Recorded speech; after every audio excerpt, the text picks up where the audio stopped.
Prime Time with Ashish Shukla, sponsored by Jabalpur Hospital and Research Center, Rasal Chowk, Jabalpur. Yash Bharat prime time में आशीष शुक्ला में एक आज अजीबो गरीब है स्टूडियो का हाल। तीन कलाकार एक साथ बैठे और हम पत्रकार को उनसे सवाल करना बड़ा अजीबो गरीब लग रहा है और कठिन भी है। तो हमारे साथ जो पटकथा लेखक में बहुत महारत हासिल की और थिएटर की पटकथा लिखते हैं, उन्हें आप सिप्तेन साहिदी जी कहते हैं। और हमारे आगे बैठे हैं राजेश जी और उसके आगे बैठे हैं राणा प्रताप सेंगर जी। तो तीनों लोगों का अपने अपनी विधा में अलग अलग महारत हासिल है और थिएटर की दुनिया बहुत अजीब, मैंने बहुत कठिनाइयों की दुनिया मानी जाती है, जहां आपको साक्षात कोई रीटेक नहीं है, कोई वो नहीं है। आपको जो एक किरदार दिया उसको आपको उसी समय पूरा मार्मिक रूप से और उसमें पूरा अंदर समाहित होकर बताना है। फिल्मों की दुनिया अलग है, उस तरफ ना जाके अपन थिएटर की बात करते हैं। तो आपसे सबसे पहले मेरा सवाल है साहिदी जी कि आप इस दुनिया में क्यों आए?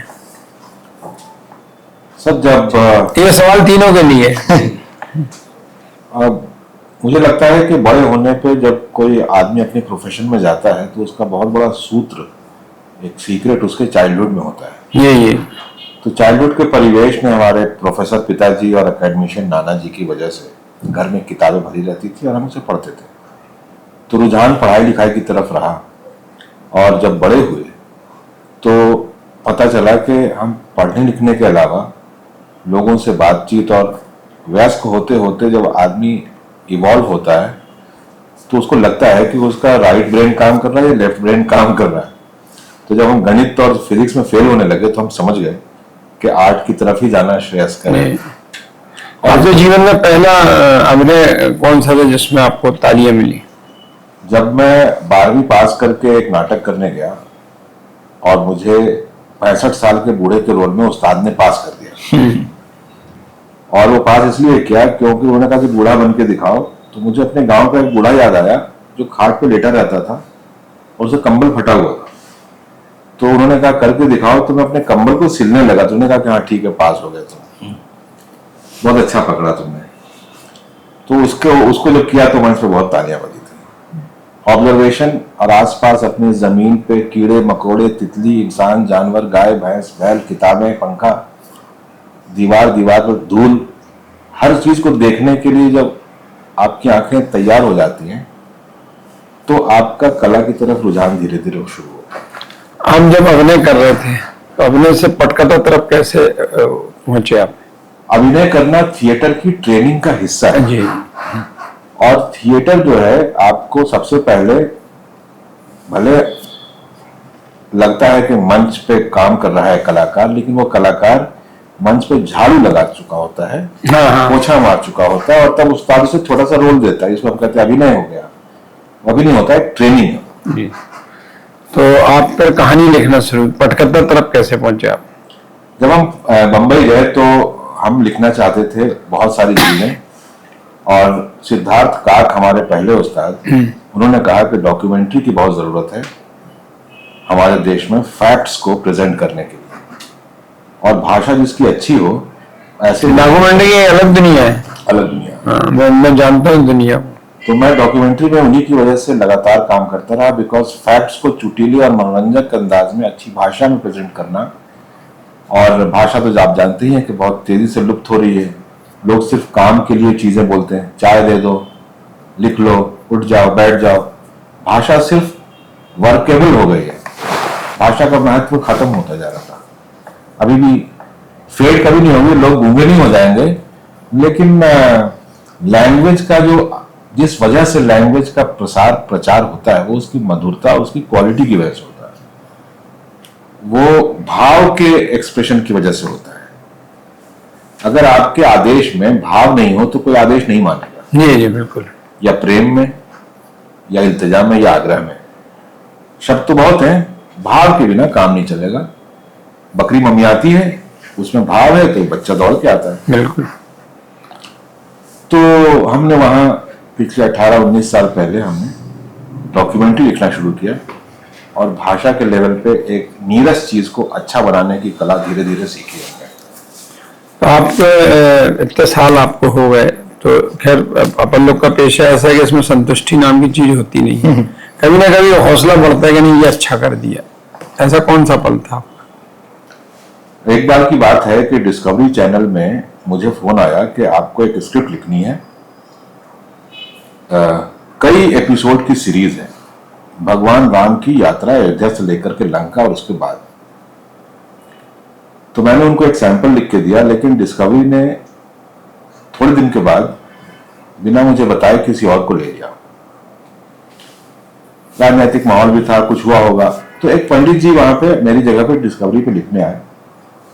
और जब पूरी टीम भगवान हनुमान की शूटिंग के लिए हम्पी चली गई, तो वहां उतर के जब पंडित जी ने स्क्रिप्ट दिया तो वो स्क्रिप्ट वहीं पे रिजेक्ट हो गई। अब वहां से मुझे फोन आया कि सेव आवर सोल, SOS, जो हवाई जहाज वाले नहीं भेजते हैं।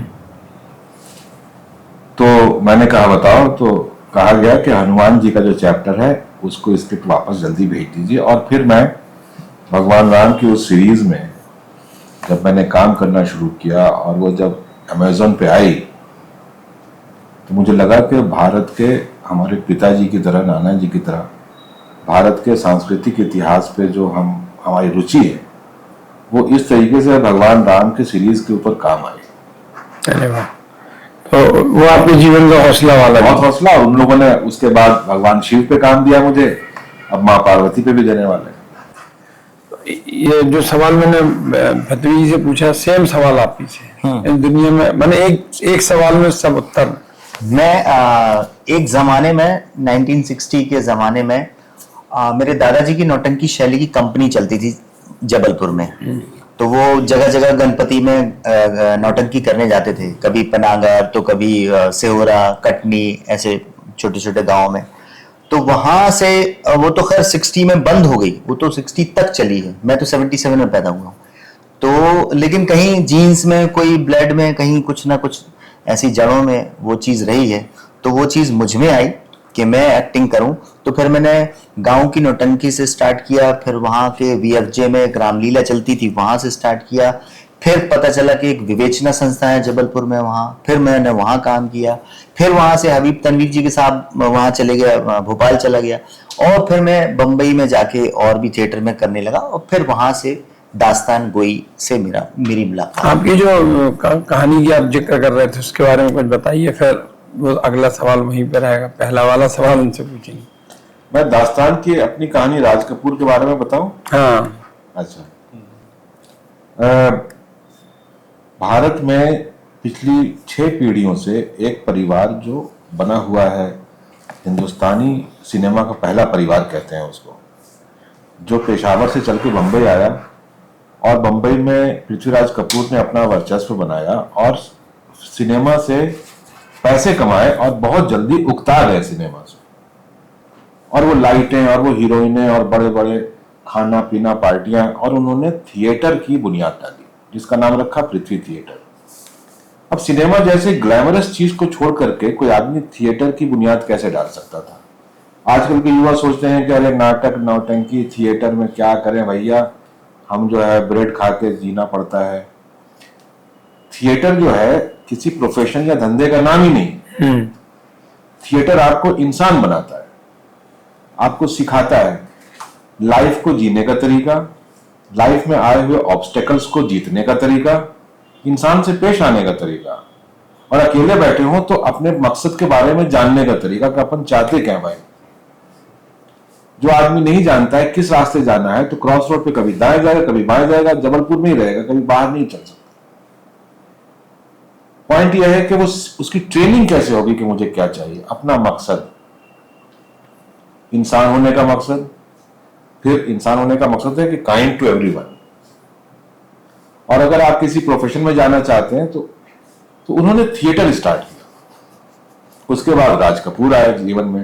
राज कपूर ने बाप से कहा कि आप बहुत कामयाब आदमी हैं, मुझे आपकी कामयाबी नहीं चाहिए, मैं खुद अपना संघर्ष करना चाहता हूं। 4 गाड़ियां थी उसके पास, बाप का बड़ा घर था, वो ऐसा क्यों करना चाहता था कि सारे आराम और आसाइश छोड़ देना चाहता था? इसलिए क्योंकि वो उसको अपना मकसद पाना था। ये मकसद जो है कलाकार के लिए बहुत जरूरी होता है और उसको इतनी ऊंचाई पे ले जाता है जिसको छोटी नजर वाले समझ नहीं पाएंगे कभी। आपने दास्ताने में यही सब उल्लेख है। अपनी दास्तान में है कि एक कलाकार कामयाब होता है फिर भी उसको सेटिस्फैक्शन नहीं होता है, वो बेचैन रहता है, उसकी रूह मचलती रहती है कि ये तो हो गया, ईश्वर ने मुझे जिस काम के लिए चुना था वो तो कर दिया, अब ईश्वर मुझे दूसरे काम के लिए कौन सा चुनेगा? ईश्वर कहीं मुझसे नाराज तो नहीं हो गया है? मुझे दूसरा काम क्यों नहीं दे रहा? दूसरी फिल्म, हाँ ये हीरोइन, हाँ ये मेरी ईश्वर है, ये हीरो, हाँ ये मेरा प्रभु है। हीरोइन से प्रेम करता है, हीरो से प्रेम करता है, लोगों से प्रेम करता है, एक साथ बैठ के खाना खाता है, वो खत्म हो गया, फिर बेचैनी शुरू हो गई। हे ईश्वर, तू मुझे छोड़ के कहीं चला तो नहीं गया? मुझे जीवन में कंट्रीब्यूट करने के लिए कोई दूसरा उपाय तो बता। तो एक कलाकार कंट्रीब्यूट पे कंट्रीब्यूट करता था और ये राज कपूर का सिनेमा था और मनोरंजन इतना ज्यादा अच्छा था कि आम लोगों को खींच खींच के बुलाता था और फिलोसफिकल चीज सिखा देता था। बकदरे शौक नहीं। वो चाहता ये है कि फिलॉसफी सुने सब। आर्ट फिल्म वाले क्या करते हैं, ऐसी गूढ़ चीज बनाएंगे कि बेचारा मजदूर देख नहीं पाएगा। राज कपूर की सिनेमा में स्त्री से प्रेम भी है, स्त्री का सम्मान भी है, जालिम से डरना भी है, जालिम से मुकाबला भी है। वर्तमान सिनेमा कहां जा रहा है? मुझे लगता है कि प्रकृति के नियम के हिसाब से पहिया घूमता है और घूमेगा 50s 60s का सिनेमा फिर आ रहा है। बुंदेला जी, आपसे वही सवाल जो मैंने पहला सवाल किया था कि आप दुनिया में क्या और कैसा महसूस करते हैं? मेरा भी बिल्कुल ऐसे ही हुआ कि जैसे सत्यन भाई ने कहा कि जब इंसान सोचता है कि वो ज़िंदगी में क्यों आया है, उसका मकसद क्या है, तो जब मैं अपनी ग्रेजुएशन कर रहा था तब ये सवाल मेरे अंदर पहुंचा कि मैं कौन हूँ, मैं इस दुनिया में किस लिए आया हूँ, मुझे क्या करना है, मैं क्या कर सकता हूँ। तब मुझे एहसास हुआ, जैसे सत्यन भाई ने कहा कि उन्होंने अपने आप को तराशा, देखा तो लगा कि पढ़ाई वढ़ाई उन्होंने की है तो उस तरफ जा सकते हैं। मुझे लगा मैंने पढ़ाई ठीक ठाक की है, मुझे उधर नहीं जाना चाहिए, मुझे कुछ और अपने अंदर ढूंढना चाहिए। तो मुझे लगा कि हाँ, मैं कलाकार बन सकता हूँ, मुझे इस तरफ कोशिश करनी चाहिए। क्योंकि उस समय 70s की जो अमिताभ बच्चन थे और उस तरीके की फिल्में थी, इसलिए उनसे हम सब बहुत इन्फ्लुएंस रहे हैं। तो उनका नाचने का अंदाज, उनके डायलॉग डिलीवरी, बचपन में सब आपको कहते हैं, माँ बाप भी कहते हैं बेटा अमिताभ के तरह करके दिखाओ जरा वो कैसे करते हैं। तो मुझे लगा मैं क्या कर सकता हूँ, मैं थोड़ा थोड़ा ऐसा कर लेता था। तो फिर मुझे लगा मुझे इसमें कोशिश करके देखनी चाहिए, अगर मुझे सही लगा कि मैं कुछ कर सकता हूँ तो मैं ज़रूर इसमें आगे बढ़ूँगा। तो ऐसे मैं रंगमंच की तरफ बढ़ा। फिर मैंने दिल्ली में स्मिता थिएटर ज्वाइन किया, वहाँ पे मैंने कुछ 6-7 साल काम किया। और पहले मैं सिनेमा से काफ़ी फैसिनेटेड था, अब भी हूँ, लेकिन उसका फ़र्क आ गया जब मैं रंगमंच में मैंने जब दाखिल हुआ, वहाँ मेरी ट्रेनिंग शुरू हुई, तो मुझे सही समझ में आया कि असली ट्रेनिंग क्या है और ज़िंदगी का मकसद मुझे और ज़्यादा क्लियर हुआ। क्योंकि सिनेमा या आर्ट का मतलब, या जितनी भी आर्ट फॉर्म्स है उन सब का, या लिटरेचर का, मुझे लगता है मकसद एक है कि आपको सही इंसान बनाना। तो ये चीज़ समझ में आई कि आपको अपने आप को एक सही इंसान बनाना है और सही कलाकार जितना आपको अपने जीवन में कहाँ पे सबसे अच्छा किरदार निभाने में रंगमंच में किरदार निभाने के लिए किसमें मजा आया? हाँ। ये कहना कि इसमें कम ज्यादा आया ऐसा तो मुश्किल होता है, क्योंकि हम हर नया कैरेक्टर एक नया चैलेंज की तरह होता है, उसमें कुछ अलग चीजें होती है, कुछ अलग उसमें हम। अच्छा, आप तीनों के मन में ये बात तो रही होगी ना कि हमें फिल्मों में पहुंचना है? जी बिल्कुल, मेरी तो शुरुआत ऐसी हुई थी, मैं फिल्मों में काम करना चाहता था, लेकिन उसके लिए मुझे पता नहीं था, मेरी फैमिली में या कहीं कुछ भी मुझे गाइडेंस ऐसा नहीं था। तो मैंने खुद ऐसे बाहर निकला और मैंने देखा कि रंगमंच होता है, किसी ने बताया थिएटर कर सकते हो, थिएटर करो। आप बताइए, फिल्मों में पहुंचने का भी मादा है कि नहीं पहुंचने का? थिएटर, अगर आपने थिएटर किया है तो थिएटर सबसे पहली चीज आपको सिखाती कॉन्फिडेंस, और जब कैमरे के सामने जब आप खड़े होते हो उसमें सबसे ज्यादा जरूरी होता है कॉन्फिडेंस। तो थिएटर आपको इतना कॉन्फिडेंस सिखा देता है कि आप किसी भी फिल्म में किसी भी बड़े एक्टर के साथ आप जब खड़े हो रहे हैं तो वो थिएटर का कॉन्फिडेंस, उसका एक्सपीरियंस आपको वहां काम आता है, जो आपके कैमरे में वो चीज जो आपको पैदा करनी है या डायरेक्टर आपसे पैदा करवाना चाह रहा है वो साफ साफ नजर आता है। तो मुझे लगता है कि बेस आपका थिएटर होना चाहिए, और ऐसा नहीं कि 6 महीने की, साल भर की, नहीं, आप जब तक ऐसा लगे कि नहीं यार तो थिएटर में हो गया, मतलब अब मैं खुद क्रिएट कर सकता हूं चीजें, हर तरह की जीवन जी सकता हूं। जैसे इन्होंने बोला कि उसके लिए देखने की आपकी नजर पक्की होनी चाहिए, उसकी नजर आपकी जवान हो जानी चाहिए कि हाँ कि अब मैं इस तरह से चीजों को देख रहा हूं, ऑब्जर्वेशन मेरी चीजें बढ़ गई हैं, आपकी लाइफ एक्सपर्ट होना शुरू हो जाती है, आपका फिल्मों में तो आपको फतेह, आपको तो फिल्मों में कुछ काम किया है। देखिए, बम्बई में सिनेमा में कुछ खास ऐसा रखा नहीं है जब तक आप एक्टर नहीं। हाँ, एक्टर की वहां है बहुत इज्जत, और राइटर का कोई आत्म स्वाभिमान पाया ही नहीं जाता। अरे इसको ये बदल दो, अरे वो ठीक कर दो। पटकथा और कहानी में बात ये है, अच्छा हाँ, पहले ये बात खत्म कर लूं कि सनी देओल साहब जो है वो आए एक दिन सेट पे, उनको डायलॉग दिया गया, ऐसे हाथ बढ़ाया तो उनके हाथ में पेन आ गया, क्योंकि ऐसे हाथ बढ़ाएंगे तो पेन देना है, नहीं दोगे तो नाराज हो जाए। ये काट दो, इतना बोलूंगा, उतने में ही वो सुपर हिट है। तो पटकथा लेखक को उतना नहीं लिखना चाहिए कि सनी देओल को ज्यादा दो। जब वो इतने में सुपर हिट है तो उस तरीके से लेखक को समझना चाहिए कि कौन सा स्टार किस लायक है। सर कोई कहानी, स्टार भी तो कहानीकार और पटकथा बनाते हैं, लेकिन स्टार्स कहानी और पटकथा से ही बनते हैं, अभिनय तो है उसमें। अब भाई वो तो कोई मान नहीं रहा ना। भाई आप में अभिनय है, लेकिन जब कोई लेखक लिखेगा तब अभिनय करोगे ना। आजकल देखिए दौर आ गया है वो जब स्क्रिप्ट इज द हीरो। भी कई एग्जांपल है फिल्मों में जिसमें समझ में आ रही है बात कि स्क्रिप्ट ही हीरो होती है। विदाउट एक्टर की बहुत इंपॉर्टेंट रोल है उसमें, लेकिन स्क्रिप्ट के अब वो मायने और फिल्में जो आजकल आ रही हैं वही फिल्में चल रही हैं जिनकी पटकथा, जिसकी सोनिका ज्यादा जागरूक है। देखा होगा। एक छोटा सा एग्जाम्पल देता हूँ, बात शुरू से शुरू करता हूँ। रविन्द्रनाथ टैगोर के पास एक आदमी गया, उसने कहा कि हुजूर ये किताब लिखी है, तो बैठे रहे, एक और रखा, ये भी लिखी है, और कई किताबें रख दी। तो गुरु रविन्द्रनाथ टैगोर ने कहा कि ये तुमने लिखी है, लिख बहुत ली, अब जाकर पढ़ो।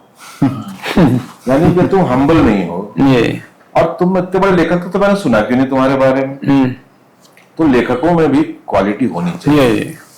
अब बात यह है कि आपके पास एक कहानी कहने लायक होती है जो समाज के सरोकार पे होती है, आपकी नब्ज समाज पे है कि नहीं। अगर नहीं है तो आप कहानी नहीं लिख सकते, और वो कहानी लिखने के बाद उस कहानी को, अगर एक आदमी अपने जीवन में बच्चा था, उसकी माँ किडनैप हो गई और बाप मर गए और उसने बदला लिया, ये कहानी है फिल्म बाजीगर की, तो बात यह है कि इस कहानी के किस टुकड़े से फिल्म को शुरू करना है, ये कला पटकथा की है। और भारत में या पूरे वर्ल्ड में इंसानों में कहानियां सुनने की नैसर्गिक एक मजबूरी, एक आदत, क्योंकि हम तथ्य में जीते हैं। इन्होंने ये कपड़े पहने हैं, हमने ये खाना खाया, हमारे पास ये गाड़ी है, हम तथ्य में जीते हैं और जीना नहीं चाहते, हम मिथक में जीना चाहते हैं, जरा फैंटेसी में। एक सफेद चूहा था जिसका कद 12 फीट था, हम फैंटेसी में जीते हैं। इस फैंटेसी और मिथक की कहानी को कभी कोई बुरा नहीं करता, सब मुस्कुरा कर सुनते हैं। तो असल कहानी को मिथक पटकथा में बदल के सिनेमा बड़ा हो जाता है, लेकिन इंपैक्ट ऐसा आना चाहिए जैसे राज कपूर की सिनेमा में। ये तो हमारे साथ विवेचना रंगमंडल में बाहर नाट्य करने के लिए आए। विवेचना रंगमंडल का भी नाट्य चल रहा है, तो आप विवेचना रंगमंडल में जब अभी अभिनय करेंगे तो जबलपुर के लोगों से क्या अपेक्षा आपकी?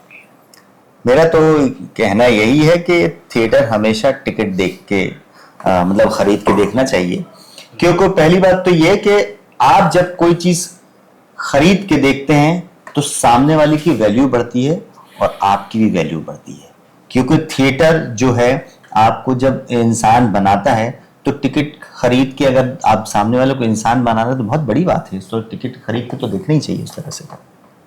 तो मैं चाहूंगा कि आप जब 15 और 16 तारीख को आप जब टिकट खरीद के जब आप दास्तान देखने आएंगे तो आपको एक अलग विधा, आपको एक अलग चमत्कार देखने को मिलेगा। और मेरा कहना यह है कि अगर आप अपने आप को गंभीरता से लेते हैं, अगर आप अपने आप को जोकर समझते हैं तो फिर जोकर बन के रहिए, लेकिन अगर गंभीरता से लेते हैं तो आप कला के नजदीक जाते हुए पाए जाएंगे, और कला के नजदीक जाएंगे तो कला का सम्मान करेंगे। और कोई थिएटर ग्रुप उस कला को आपके सामने पेश कर रहा है, तो उसके सम्मान में आपकी प्रक्रिया क्या होगी, उसको देखना और देखने के साथ टिकट लेना। तो ये म्यूचुअल रिस्पेक्ट की बात है। If you don't respect that art, don't go there. और अगर आप रिस्पेक्ट करते हैं अपना भी, अपने आप को गंभीरता से लेते हैं, एक दर्शक की तरह, एक इंसान की तरह, तो जो कठपुतली का नाच है, जो नाटक है, जो रंगमंच है, ये जो बुनियादी जमीन की चीजें हैं, इसके भाव को शुरुआत से समझिए, फिर आप सिनेमा की लाइट का सपना देखिए। तो कनेक्शन है, एक ग्रोथ है। एक बच्चा खट से जवान नहीं हो सकता, पहले वो किशोर बनता है, इस तरीके से। सो ह्यूमन बीइंग भी ना आर्ट के प्रोसेस में जंप करके सिनेमा में नहीं जा सकता, ये नामुमकिन है, पॉसिबल ही नहीं है। और इसीलिए मैं विवेचना रंग मंडल जैसे लोगों की बहुत ज्यादा मतलब आभारी हूं। मैं तो मुंबई में रहता हूं, कमर्शियल काम करते हैं, लेकिन ऐसे लोग इतनी मेहनत करते हैं, हमारी तरफ से तो जितना सपोर्ट होगा वी आर रेडी टू। आप सिब्बेन जी, आपका मैं हृदय से आभारी हूँ, आप यश भारत आए। राजेश जी आपको, बुंदेला जी आपको, और जबलपुर के लोगों को आपने जो अभी तक रंगमंच में किया, वो इसके लिए आप बम्बई से इधर आए, अपने शहर से आए, इसके लिए हम जबलपुर वाले आपके आभारी हैं। फिर कभी मुलाकात होगी आपसे। ये हमारे साथ विवेचना रंग मंडल में यहाँ पे अपने अभिनय की कला दिखाने आए जबलपुर में तीनों प्रमुख कलाकार हैं, जिनकी अपनी दुनिया में बहुत नाम है। आजकल फिल्मों सिनेमा तक सीमित रहने वाले लोग जब ये रंगमंचल में जाएंगे तब इन लोगों के नाम आपको आसानी से मिलेंगे। और नई पीढ़ी से हमारा अनुरोध है कि रंगमंच की तरफ भी ध्यान दें, जिससे हर विधा करने वाले को उसका सम्मान मिले। नमस्कार। Prime time with Ashish Shukla, sponsored by Jabalpur hospital and research centre, Russell Chowk, Jabalpur.